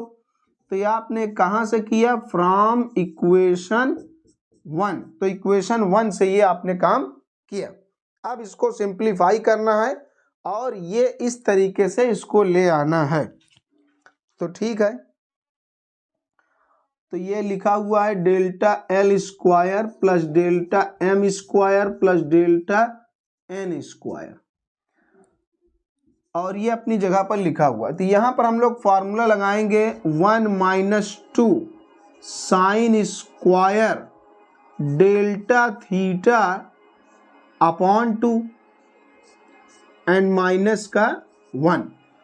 तो ये हम लोगों ने फार्मूला लगाया, यहाँ पर जो भी एंगल होगा, ये हम लोगों ने पढ़ा, ये बहुत पुराना फार्मूला है जो आप लोग बहुत पुरानी क्लास से पढ़ते आए हैं। ये ऐसे आपने पढ़ा होगा फार्मूला ऐसा, यहाँ पर 2 थीटा रहता है तो यहाँ 1 थीटा होता है, मतलब उसका हाफ होता है। यहाँ पर जो भी एंगल रहेगा उसका आधा एंगल यहाँ होगा, तो यहाँ आपके पास डेल्टा थीटा है तो उसका आधा डेल्टा थीटा बाई 2 होगा। अब यहाँ से ये -1 अब +1 आपका कैंसिल हो जाएगा, तो इसके आगे हम लोग यहाँ पर जगह बना लेते हैं थोड़ा, और यहाँ सॉल्व कर लेते हैं। तो delta L square plus delta M square plus delta N square, अब ये अंदर मल्टीप्लाई होगा, तो मल्टीप्लाई होगा तो 2 2 जा 4 प्लस माइनस माइनस का 4, तो ये आएगा -4 sine square delta theta upon 2 is equal to 0। तो हम इसको उस साइड लेकर चले जाएंगे,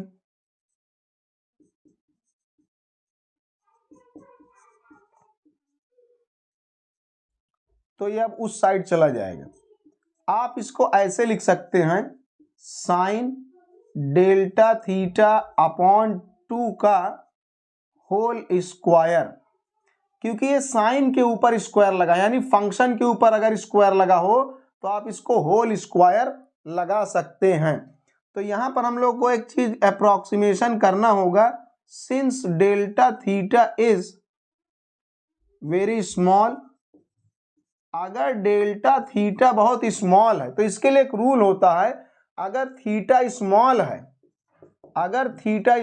है तो साइन थीटा फिर थीटा के लगभग बराबर होता है। तो ये अप्रोक्सीमेशन हम करेंगे, तो सो दैट यहाँ पर डेल्टा थीटा स्मॉल एंगल है, इसलिए जो यहाँ पर लिखा हुआ है साइन डेल्टा थीटा बाई 2, ये यहाँ पर जो ये लिखा हुआ है ये डेल्टा थीटा, मतलब डेल्टा थीटा के अपॉन में 2 लिखा हुआ है, पूरा साइन थीटा के अपॉन में 2 ये नहीं है, डेल्टा थीटा अपॉन 2 जैसे हम लोग हमेशा से लिखते आए हैं स्टार्टिंग से, बिल्कुल। तो ये अप्रोक्सीमेटली बराबर हो जाएगा आपके साइन डेल्टा थीटा बाई 2 लगभग किसके बराबर हो जाएगा, डेल्टा थीटा बाई 2 के।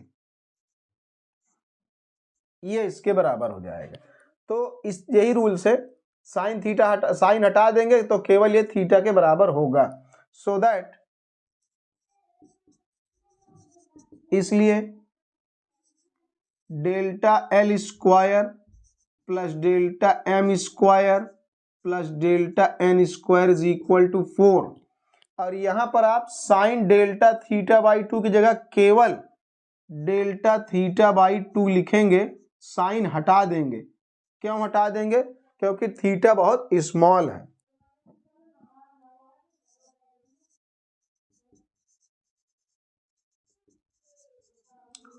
तो बस हो गया।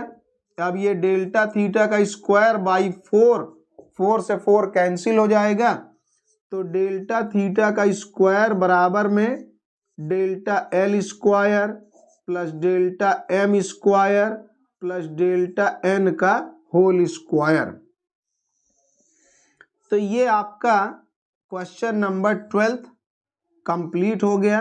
जो रिक्वायर्ड प्रूफ था वो आपको इस तरीके से मिल जाएगा। तो ये क्वेश्चन नंबर 12 आपका कंप्लीट हो गया। तो अब हम लोगों का क्वेश्चन नंबर 13 था। क्वेश्चन 13 में हम लोगों को यहाँ पर ए का कोऑर्डिनेट, बी का और सी का कोऑर्डिनेट बताया है। आर द 3 पॉइंट्स, यहाँ पर 3 पॉइंट है ये। तो फाइंड करना है डायरेक्शन रेशियो किसका? Of line bisecting the angle B A C. तो मतलब अगर इसको हम लोग एक डायग्राम बनाए यहाँ पर, तो यहाँ पर यह है बी ए सी। तो वो बोला angle B A C, B A सी मतलब यहाँ ए पर जो एंगल बना है, इस एंगल को बाइसेक्ट करने वाला यानी 2 बराबर पार्ट में डिवाइड करने वाली जो लाइन है, इसी लाइन को हम क्या बोलते हैं? एंगल बाइसेक्टर बोलते हैं। ये इसको 2 इक्वल पार्ट में डिवाइड कर रही है, एंगल को 2 पार्ट में ये डिवाइड कर रही है। तो इसी एंगल बाइसेक्टर का यानी ये जो डॉटेड लाइन है, डॉट डॉट हमने लाइन बनाया है, इसी वाली लाइन का आपको क्या निकालना है? डायरेक्शन रेशियो निकालना है। तो डायरेक्शन रेशियो निकालने का बहुत आसान हम लोगों ने फार्मूला पढ़ रखा है। सबसे पहले ही क्लास में इसको हम लोग पढ़े थे कि अगर जैसे 2 लाइन हमारे पास हैं, ये पहली लाइन है, इसका डायरेक्शन कोसाइन अगर L1 M1 N1 हो और दूसरे वाले का जो कोसाइन है वो L2 M2 और N2 हो, डायरेक्शन कोसाइन अगर पता हो तो डायरेक्शन रेशियो इसका क्या होता है? तो उसका डायरेक्शन रेशियो आपको पता है कि क्या होगा इसमें? We know that the direction ratios of angle bisector of an angle is given by। तो एंगल बाइसेक्टर का डायरेक्शन रेशियो क्या होता है? L1 प्लस माइनस L2 और M1 प्लस माइनस M2 और N1 प्लस माइनस N2। ये हमें पता है। लेकिन अब सवाल ये है कि हमें पहले क्या निकालना होगा? इस लाइन का डायरेक्शन कोसाइन निकालना होगा और इस वाली लाइन का डायरेक्शन कोसाइन निकालना होगा, तभी हम लोग ये वाले फॉर्मूले पर रख देंगे और डायरेक्शन रेशियो तुरंत निकल आएगा। तो ये फॉर्मूला क्या ये होता है? ये उसका डायरेक्शन रेशियो एंगल बाइसेक्टर का। तो फिर बस हमारा टारगेट है कि हम लाइन ए बी का डायरेक्शन कोसाइन निकालें और बी सी का निकालें। तो नाउ तो हम लोग निकालेंगे अब direction cosines of line A B. तो लाइन ए बी का आप डायरेक्शन कोसाइन कैसे निकालेंगे?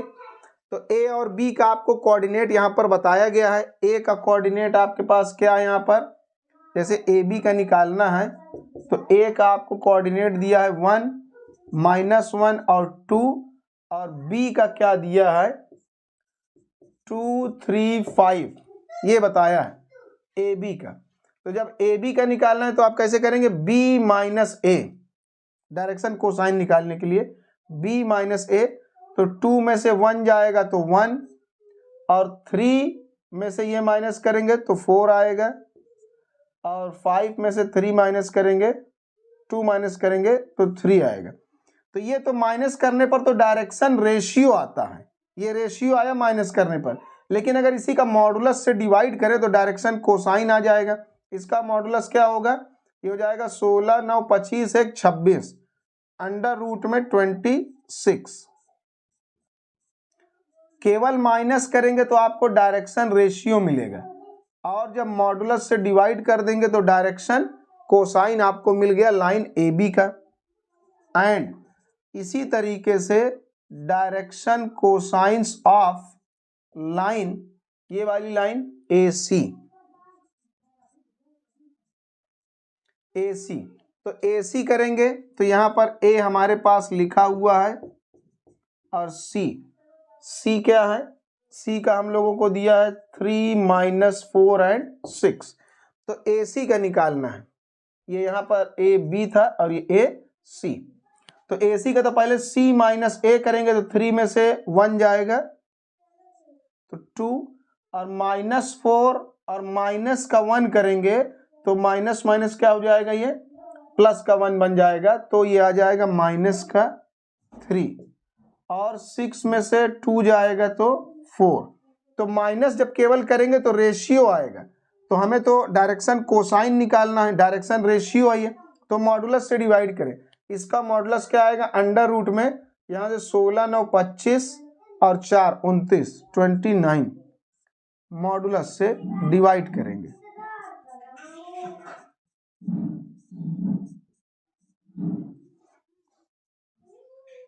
तो ये आ गया आपका डायरेक्शन कोसाइन किसका, लाइन ए सी का। ये तो direction cosine line A B का और direction cosine line A C का, तो इसको यहां पर उठाकर पुट कर देंगे, बस काम हो गया। So that direction ratios of angle bisector is, तो क्या होगा यहाँ पर L1 प्लस माइनस का L2, ये आपका L1 M1 N1 आ गया, L2 M2 N2 आ गया।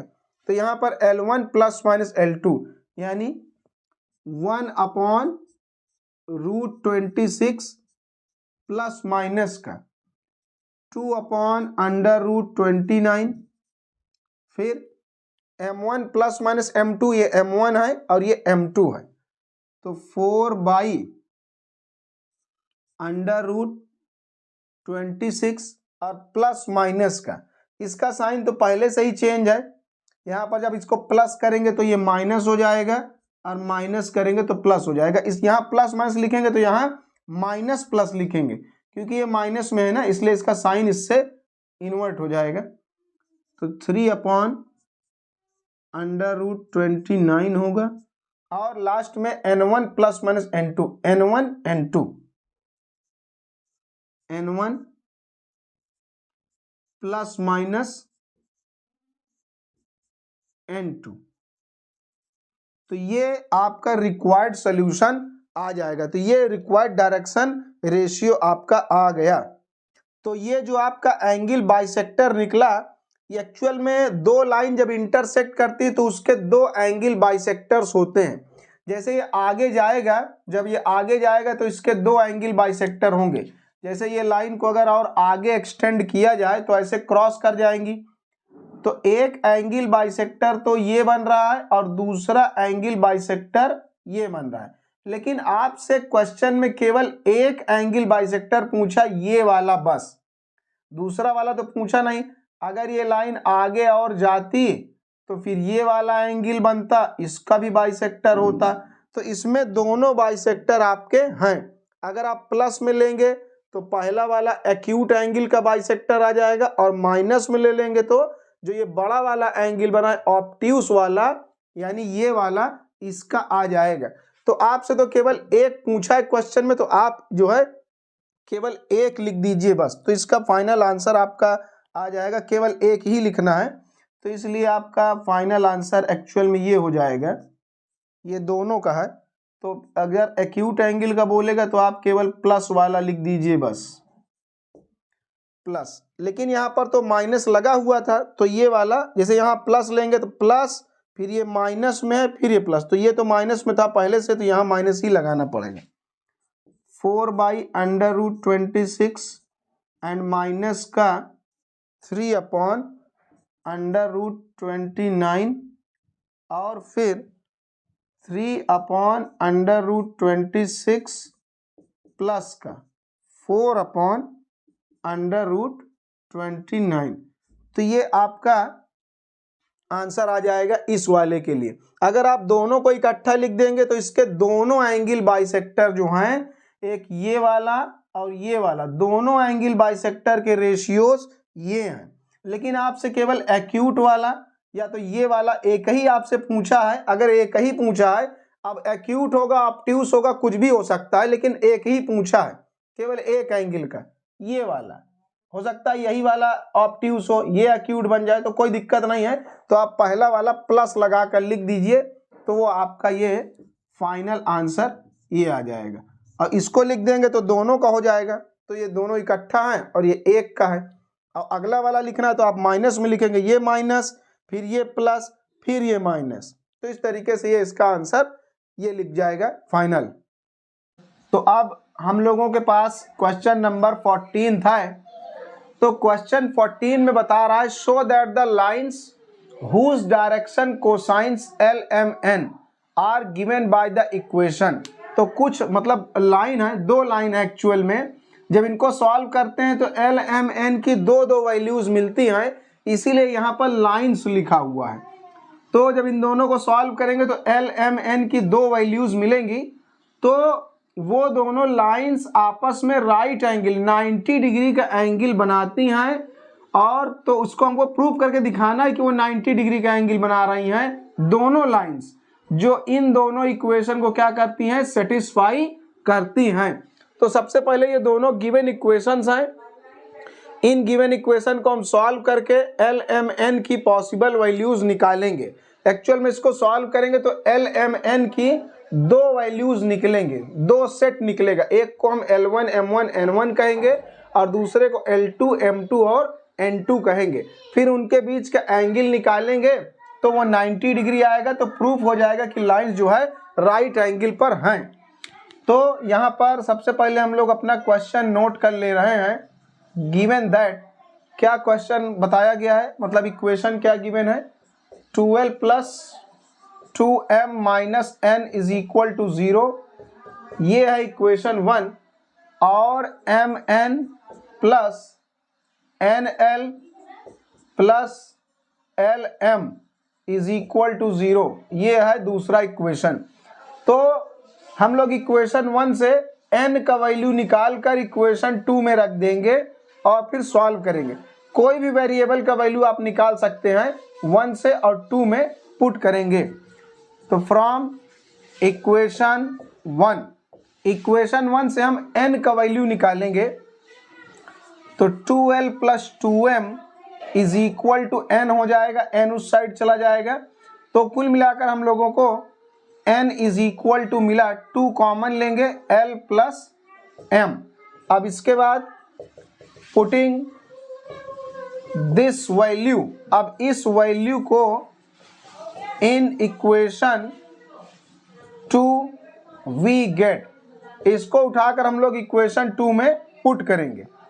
तो यहाँ पर पुट करेंगे n की जगह पर, तो m × 2 टाइम्स l + m, और यहाँ भी पुट करेंगे तो 2 टाइम्स l + m, और यहाँ पर l पहले से लिखा हुआ है प्लस lm = 0। तो यहाँ n की जगह पर 2l + m और इस वाले n की जगह भी 2l + m हम लोगों ने पुट कर दिया। अब इसको थोड़ा सिंप्लीफाई करेंगे, अंदर मल्टीप्लाई करेंगे, तो यह जाएगा 2lm + 2m², और ये अंदर मल्टीप्लाई होगा तो 2l², और ये भी मल्टीप्लाई होगा इधर से l और इस साइड से 2, तो 2lm + lm = 0। तो हम लोग पहले l² वाला लिख ले रहे हैं, तो 2l², 2lm और 1lm मिलाकर 5lm, प्लस 2m स्क्वायर। तो अब आप यहां पर देख रहे हैं कि ये क्या है। अब यहां पर आपने देखा कि ये L का क्वाड्रेटिक इक्वेशन है, तो इसको आप फैक्टर करके L का वैल्यू जो है निकाल सकते हैं। तो अब इसका फैक्टर हम लोग बनाएंगे 2L स्क्वायर, और उसी तरीके से यहाँ पर इसका फैक्टर बनेगा 4LM plus LM plus 2M square is equal to 0, ये बन जाएगा। अब यहाँ से आप कॉमन लेंगे 2L, तो आ जाएगा L प्लस 2L कॉमन लेंगे तो यहाँ से L 2M बचेगा, और यहाँ से आप M कॉमन लेंगे तो L प्लस 2M बचेगा बराबर में 0। अब L प्लस 2M एक ब्रैकेट में और 2L प्लस M दूसरे वाले ब्रैकेट में, तो ये फैक्टर बना। तो हम लोग यहाँ से अगर निकालें तो L इज इक्वल टू आ जाएगा माइनस का 2M, एंड यहाँ से निकालेंगे और यहाँ से आ जाएगा आपका L is equal to minus का M बाई 2। L के टर्म्स में हम निकाल रहे हैं, तो L बराबर माइनस 2M और यहाँ से L बराबर आएगा माइनस M बाई 2। तो बारी बारी कर से इस वाले L के करस्पॉन्डिंग भी और इस वाले L के करस्पॉन्डिंग, दोनों के करस्पॉन्डिंग हम LMN का रेशियो फाइंड आउट करेंगे। तो अब एक एक को हम लोग करेंगे। तो पहले for L is equal to minus 2M, तो पहले इसके लिए करेंगे। तो आप इक्वेशन 1 में किसी भी इक्वेशन में आप पुट कर दीजिए। तो for L is equal to minus 2M, तो यहाँ L की जगह हम लोग पुट करेंगे माइनस का 2M, और यहाँ पर 2M अपनी जगह पर है, minus n is equal to 0। ये कहाँ से हम लोग पुट कर रहे हैं, फ्रॉम इक्वेशन 1 में हम लोग ये कर रहे हैं।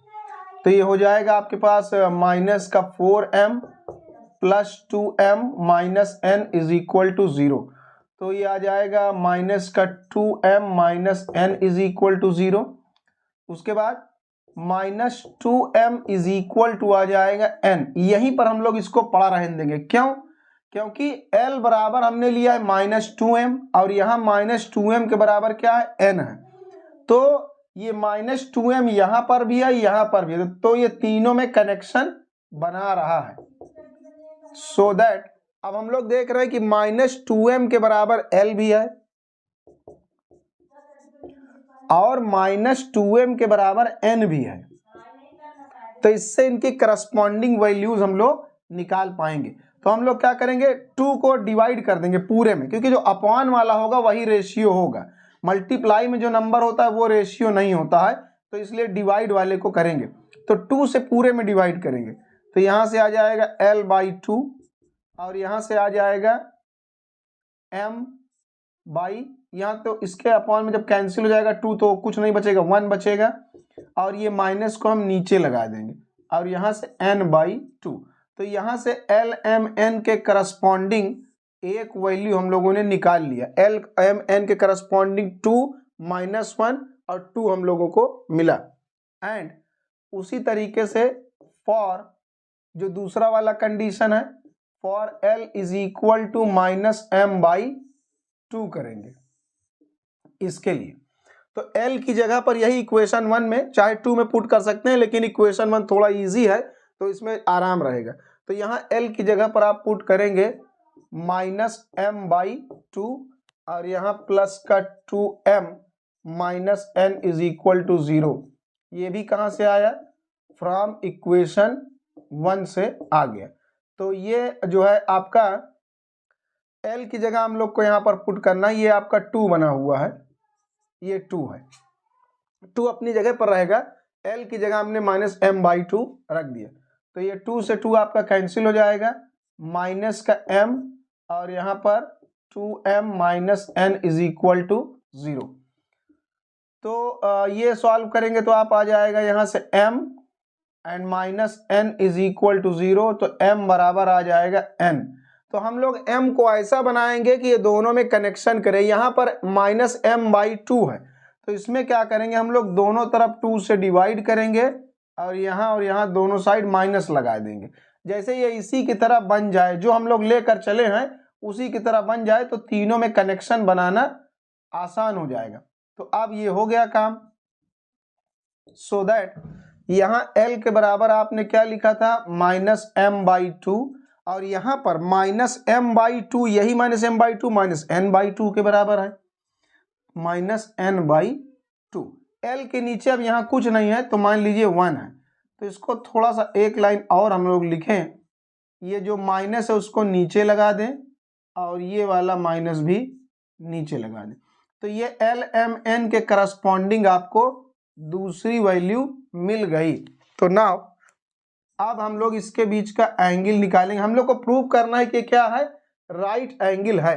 तो अब हम लोग ये करेंगे L1 L2 plus M1 M2 plus L1 N1 N2 करेंगे। तो L1 L2, ये L1 मान लीजिए और ये L2 मान लीजिए, तो 2 1 जा 2 आएगा। फिर ये M1 है और ये M2 है, तो -1 और ये -2, तो मल्टीप्लाई करना है +2, और फिर N1 N2, ये N1 है और ये N2 है, तो 2 2 जा -4, तो 4 - 4 इज इक्वल टू क्या मिला, 0। तो यही तो कंडीशन है, अगर L1 L2 M1 M2 N1 N2 के बराबर में अगर 0 आया तो so lines are perpendicular, lines are perpendicular. और परपेंडिकुलर का मतलब वही हुआ कि वो लोग एक दूसरे पर 90 डिग्री का एंगल बनाती हैं, परपेंडिकुलर का मतलब यही होता है। तो ये हम लोग का क्वेश्चन नंबर 14 कंप्लीट हो गया। उसके बाद क्वेश्चन नंबर 15 है हम लोगों का, और ये एक्सरसाइज का लास्ट क्वेश्चन है, ये हम लोग कंप्लीट कर लेंगे। उसके बाद हम लोग प्लेन्स पढ़ेंगे और उस पर एक्सरसाइज करेंगे, फिर स्ट्रेट लाइन पढ़ेंगे और उस पर भी एक्सरसाइज करेंगे। तो ये आज की एक्सरसाइज का, आज की क्लास का ये लास्ट क्वेश्चन है। तो यहाँ पर कह रहा है prove that the 3 concurrent lines, 3 concurrent line है, मतलब तीनों लाइन एक ही पॉइंट से होकर जाती हैं और उनके डायरेक्शन नंबर यानी direction ratios L1 M1 N1 और L2 M2 N2 और तीसरे वाले का L3 M3 N3 है। तो आर कोप्लानर, ये तीनों लाइन कोप्लानर होंगी इफ एंड ओनली इफ, अगर ऐसा होगा तो हम लोग यहां पर समझ लें, जैसे ये हमारा कोई प्लेन है और इसी प्लेन में तीनों लाइंस को लाई करना है तभी वो कोप्लानर होंगी। कोप्लानर का मतलब तीनों लाइन एक ही प्लेन में लाई करती हों।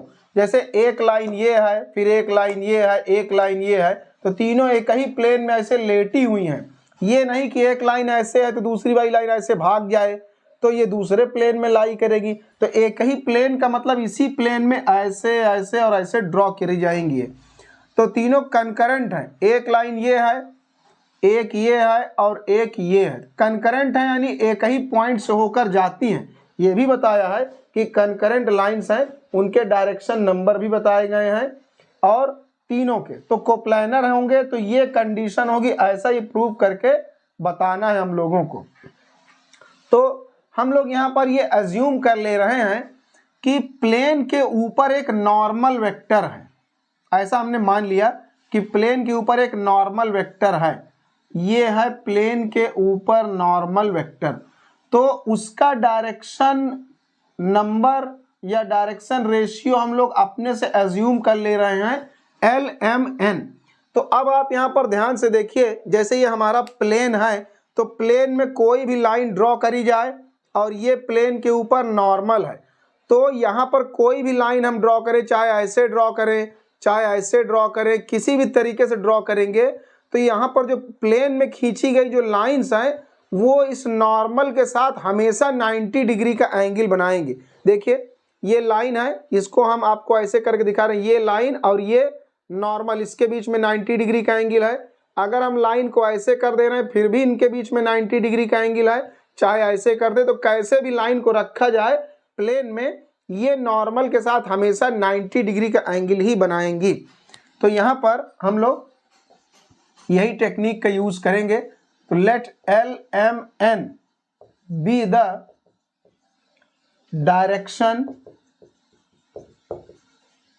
डायरेक्शन नंबर्स या डायरेक्शन रेशियो भी आप लिख सकते हैं, direction numbers of the normal drawn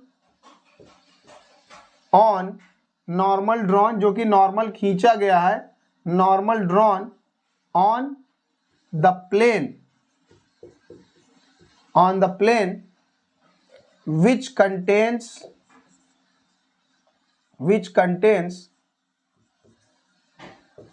the two lines। अभी हम लोग यहाँ दो लाइन को लेकर चल रहे हैं, क्योंकि अगर हम तीनों लाइन को अज्यूम कर लेंगे तो पहले ही प्रूव हो जाएगा। तो हमने केवल शुरू में ये माना कि ये वाली लाइन और ये वाली लाइन, यही दोनों लाइन प्लेन पर लाई कर रही, तीसरी वाली लाई नहीं कर रही। ये लाइन 1 है, लाइन 2 है, लाइन 3 है। तो हमने अज्यूम कर लिया कि दो लाइन है 1 2, ये दोनों लाइन प्लेन में लाई कर रही हैं, तीसरी को अभी भूल जाइए, उसको छोड़ दीजिए। तो मान लिया कि दो लाइन उसमें लाई कर रही। अगर तीनों को हम अज्यूम ही कर लेंगे तब तो प्रूव करने के लिए कुछ बचेगा ही नहीं। तो मान लिया दो लाइन है, तो देन तीसरी वाली का भी कुछ पता नहीं है, तो ये ऐसा हमने अज्यूम किया, कंटेन द टू लाइन्स। तो देन तो इसका मतलब ये हुआ कि ये वाली लाइन के साथ भी ये 90 डिग्री बना रहा है, इस लाइन के साथ भी ये 90 डिग्री बना रहा है, यानी इसके साथ डॉट प्रोडक्ट क्या होगा, 0 होगा। Then LL1 plus MM1 plus NN1 is equal to क्या होगा, 0 होगा। एंड दूसरी वाली लाइन के साथ भी यही होगा, इसका जब डॉट प्रोडक्ट दूसरी लाइन के साथ करेंगे तो वो भी 0 होगा। LL2 plus MM2 plus NN2 is equal to 0, ये होगा। तो ये दो लाइन हमने अज्यूम करा कि प्लेन में लाई कर रही है। तो अब लिखेंगे if the third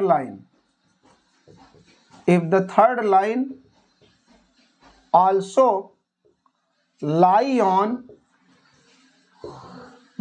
on this plane। अगर हम लोग अब ये मान लें कि तीसरी लाइन भी प्लेन पर लाई करेगी तब क्या होगा, तब इसका भी यही हाल होगा। LL3 plus MM3 plus NN3 is equal to 0। ये तो इफ द थर्ड लाइन, अगर थर्ड लाइन भी यहां पर लाई करेगी तो उसके साथ भी इस नॉर्मल का डॉट प्रोडक्ट क्या होगा, 0 होगा। अब आप ये सोच रहे होंगे कि जब करना तीनों में यही काम था तो यहां पर हम लोगों ने शुरू में ही 3 लाइन क्यों नहीं ले ली। तो वो इसलिए नहीं लिया जाता क्योंकि कुछ प्रूव करने का तरीका भी होता है। तो हम लोगों ने शुरू में 2 लाइन मान लिया था कि हाँ यहाँ पे है, यहां हमने लिखा भी है इफ द थर्ड लाइन, अगर थर्ड लाइन लाई करेगी तो, कंफर्म नहीं है, इन दोनों को हमने अज्यूम कर रखा था कि ये प्लेन में है। और इसको भी मान लिया कि अगर भाई ये थर्ड वाली लाइन वहां होगी तब क्या होगा, अगर होगी तो होगी, तो इसलिए लगा दिया यहाँ if the third line also lie on this plane, तो उसके साथ भी यही होगा। तो अब टारगेट ये है कि यहाँ पर LMN हमने अपने से अज्यूम करा है, या तो हम लोग तीनों इक्वेशन को सॉल्व करके LMN का वैल्यू के लिए इसको क्या करें, सॉल्व करें। तीनों इक्वेशन को सॉल्व करने में बहुत कठिन काम है, सॉल्व करके आप LMN का वैल्यू निकाल नहीं पाएंगे, निकाल तो सकते हैं लेकिन बड़ा कॉम्प्लिकेटेड होगा। तो इसको एलिमिनेट करना है, जो LMN अपने से अज्यूम किया गया है, इसको एलिमिनेट करने का एक ही जुगाड़ है कि इसके लिए डिटर्मिनेंट बनाया जाए। तो now eliminating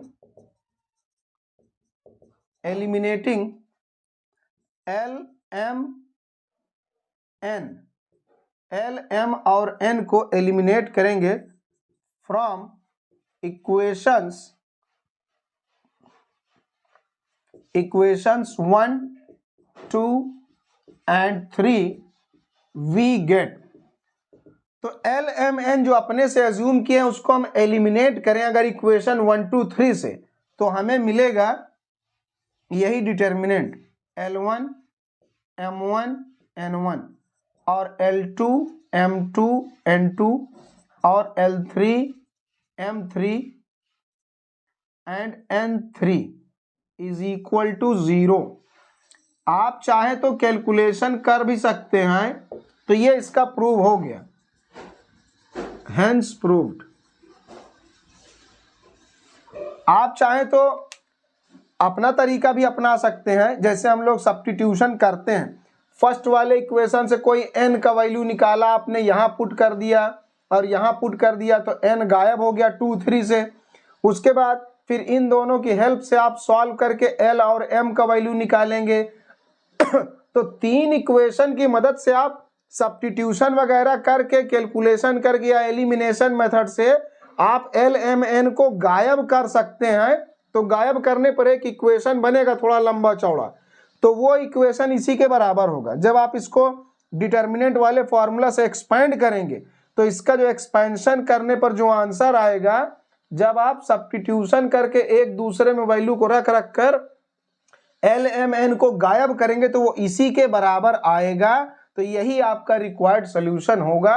तो इस तरीके से आपने क्वेश्चन 1 से लेकर 15 तक पूरा कंप्लीट कर लिया है। अब इसकी नेक्स्ट क्लास में हम लोग प्लेन्स शुरू करेंगे और इसका थियरी वाला पार्ट पढ़ेंगे।